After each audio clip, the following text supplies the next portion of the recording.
My name is Adrian Keller, 32 years old. For the last 12 months, I have been quietly covering the salary of a man my wife dismissed without warning, without severance, without even the courtesy of an explanation. His name is Mateo Ruiz. He served as our driver for 8 full years. Always dependable, always discreet. The sort of person wealthy families eventually stop noticing. My wife, Camille, noticed him, enough to erase him from our lives in one abrupt motion. 3 weeks after the firing, I tracked him down. He was stacking crates on the night shift in a warehouse, trying to hide the sting of disgrace behind steady work. I never pressed him for details about what happened. I simply began sending money. Silent transfers, occasional job leads passed through third parties, help he never requested and never acknowledged. He accepted it the same way he had accepted every instruction for 8 years, without fuss. This morning he intercepted me in the shadowed corner of my office garage. No handshake, no small talk. He moved in close, voice pitched so only I could catch it. "Tomorrow," he said, "don't get into the car with your wife. Take the bus instead. Your life depends on it." I stared at him, waiting for more. He offered nothing else, just that flat, unblinking certainty. Then he turned and disappeared into the dim rows of parked vehicles. Minutes later, my phone lit up with a text from Camille. "Dinner tomorrow, just the two of us. I'll have the car ready." I stood motionless in the echoing concrete space, rereading the words. For 12 years, Camille has orchestrated every visible piece of our existence, the vehicles, the timing, the public image, everything choreographed. And for the first time, I found myself questioning whether I had ever truly directed any part of it. Sleep refused to come that night. Not because I swallowed Mateo's warning whole, but because of the way he delivered it. In 8 years, I had never once seen him embellish, never seen him panic, never seen him raise his voice. When Mateo spoke, the words carried the weight of someone who had already witnessed the ending. Morning arrived. Camille sat across from me at breakfast, luminous in a simple black dress, jewelry restrained, smile measured. "The car will be downstairs at 6, she announced casually. "We'll drive ourselves tonight." We never drove ourselves. There was always a driver, always security, always layers. I kept my tone light. No usual arrangement. She spread butter across her toast with surgical precision. "I want privacy," she said. "I miss it." I studied her hands. Steady, no tremor, nothing out of place. At 5:45, I descended to the garage. The black sedan waited, engine already murmuring, polished to a mirror finish. Camille sat behind the wheel. She lowered the window a few inches. "You coming?" she asked, voice pleasant. For a heartbeat, I nearly stepped forward, nearly laughed off the entire episode, nearly chose 12 years of marriage over the cryptic words of a former driver now working nights in a warehouse. Instead, I met her gaze. "I forgot something upstairs," I told her. "I'll meet you at the restaurant." She held my eyes half a second longer than usual, long enough to register. Then the smile returned. "Don't be late." The car eased away, taillights shrinking until they vanished around the ramp. I bypassed the elevators, bypassed my own building, and walked the 2 blocks to the public bus stop. At 6:03, I boarded the 214 downtown line. I scanned the passengers, and there he was, Daniel Reyes, my head of personal security for the past 5 years, seated toward the rear, staring ahead, pretending I was invisible. For a moment I weighed stepping back off before the doors sealed. But then he lifted his eyes. Just once. And in that single glance I saw something entirely new in Daniel's expression. Not allegiance. Calculation. He dropped his gaze immediately, returned to his phone. No flinch. No acknowledgement. Just another evening commuter. I moved down the aisle, keeping him in the corner of my vision. Daniel was not supposed to be on this bus. Today's schedule had him assigned to Camille. I knew because I had signed off on it myself. The bus lurched into motion. My heartbeat remained level. I sent Camille a quick message. "Running 10 minutes late. Traffic." Her reply arrived within seconds. "No problem. Drive safe. Drive safe." An odd phrase under the circumstances. Daniel adjusted in his seat, checked his watch, checked his phone, checked the reflection in the rear window, not at the road behind us, at me. Then I noticed someone else. 2 rows ahead of Daniel sat a man in a navy suit, discreet earpiece, working very hard to appear average. I did not recognize him. He was not random.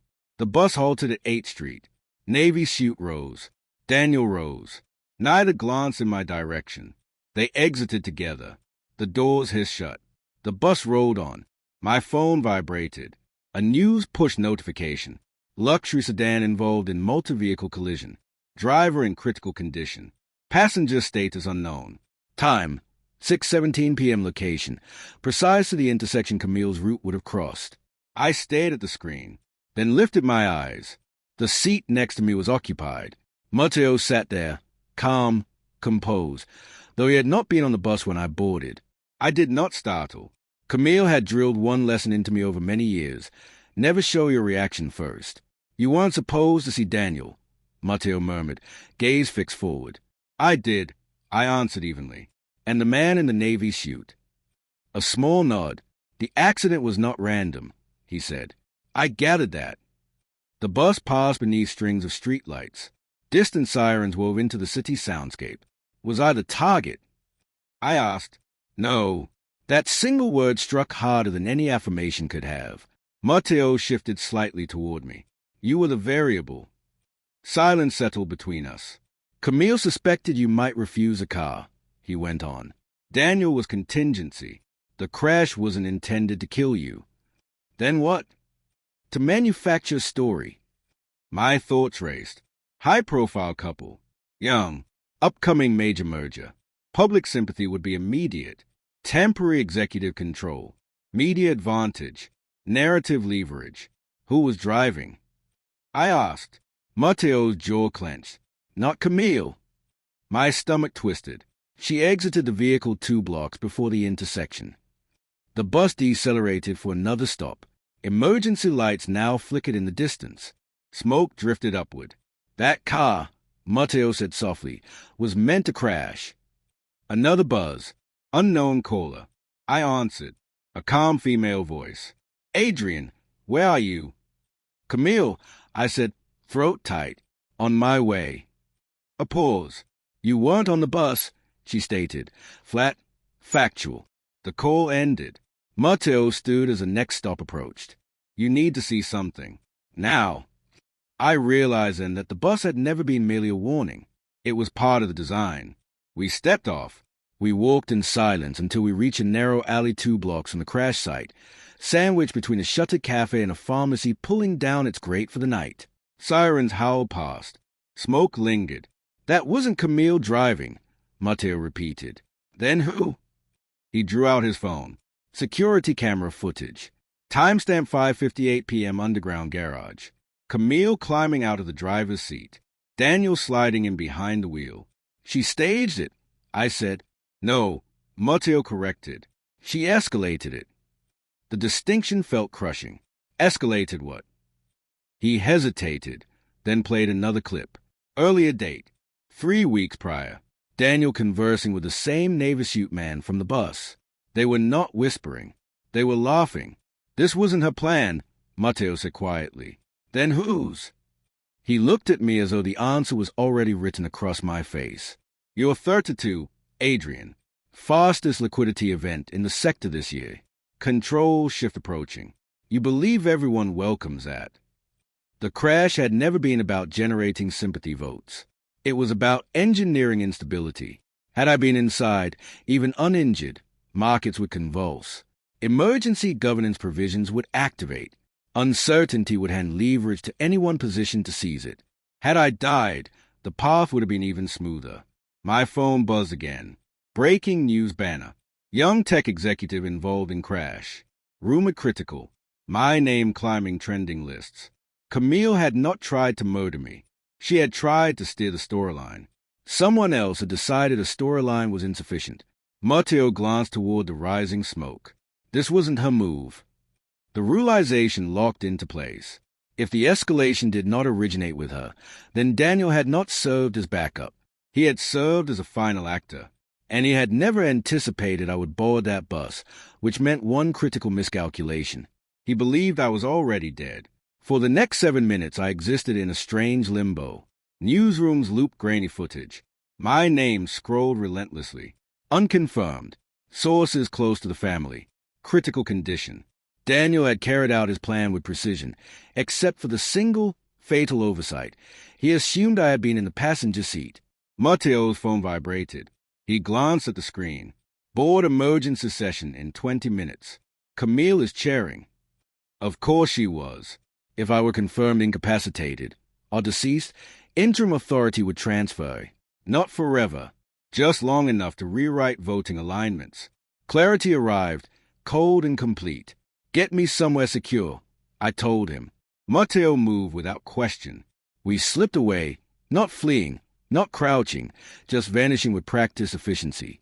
Inside a modest office above the warehouse where he now worked, I finally placed a call to Camille. She picked up instantly, voice even. Adrian. You're good, I said quietly. Excuse me. You left the car before impact. You're already framing the story. Silence. Where are you? I ignored the question. Instead, I asked, did you know Daniel altered plan? The tiniest fracture appeared in her tone. What do you mean? You weren't escalating, I said. He was. Long pause. Adrian, you were supposed to be in that car. Not rage, not accusation, genuine bewilderment. And that was when the full picture crystallized. Camille had not known. Daniel had not been safeguarding her agenda. He had been advancing his own. My phone vibrated once more. Private number. I answered. Daniel's voice, calm, measured. Adrian. I waited. You were supposed to be dead, he said softly. Silence is a powerful tool. I employed it. He filled the void. You complicated things. But we can still correct the situation. Correct. A revealing verb. You crashed the car, I stated. I performed the necessary adjustment. For stability. There it was, the vocabulary of men who confuse dominance with virtue. You believe the board will follow you. I asked. They already are. I muted him. Looked at Matteo. He nodded. Laptop open. Board portal live. Camille's voice filled the speakers. Until we can verify Adrian's condition, we must ensure continuity. Daniel tried to interrupt through my phone. I unmuted and spoke clearly. Good evening. Utter stillness. Camille's inhale was audible. Daniel's sentence died mid-word. Fascinating conversation, I continued evenly, particularly the part about garage footage and an authorized driver changes. Daniel attempted to speak. Too late. Matteo shared the clip. Daniel's face, sharp, unmistakable, captured sliding behind the wheel. The atmosphere in the virtual room inverted instantly. Control is brittle. One verifiable truth can shatter it. Daniel's voice returned on my line. Quieter now. You still don't grasp what you're facing. I disconnected, because I did grasp it, and the stakes reached far beyond one boardroom vote. By dawn, Daniel had vanished. Not arrested, not exposed in headlines. Simply gone. Badges revoked. Accounts locked. Apartment stripped before first light. Men of his caliber never linger for judgment. They reposition. The board placed him on indefinite suspension pending full inquiry. Market steadied once I appeared in public. Unharmed, composed, deliberate. The incident was reclassified. Mechanical failure under investigation. Contained, not concluded. That afternoon, Camille arrived at the warehouse office. Alone. No security detail. No photographers. Just her. You didn't tell me, she said quietly. You didn't ask. We faced each other like two survivors who had weathered the same tempest on opposite sides. I never wanted you dead, she said. I know. And you never trusted me enough to share that you suspected Daniel. I allowed the statement to hang. Trust does not fracture in sudden violence. It wears away in accumulated quiet. You were handling appearances, I told her. He was handling results. And you? She asked. I was learning. Daniel had embedded himself gradually. Security enhancements, schedule adjustments, access to sensitive streams, not through force, but through quiet utility. The crash represented only the final acceleration of a patient infiltration. Matteo entered without noise and set a folder on the table. Daniel's offshore holdings. Encrypted messages. Preliminary drafts outlining board realignment, not reckless ambition. Calculated succession. Camille studied the pages, then lifted her eyes to mine. What happens now? I closed the folder. We reconstruct structure, I said. Not marriage, not trust. Structure. I stepped outside into the fading gold of late afternoon. For 12 years I had believed power consisted of controlling motion, vehicles, chauffeurs, itineraries. I had been mistaken. Power is recognizing precise moment to alter course. Yesterday I refused to enter the car. Tomorrow no one will drive me. Not my wife. Not my former security chief. Not the board. And certainly not destiny.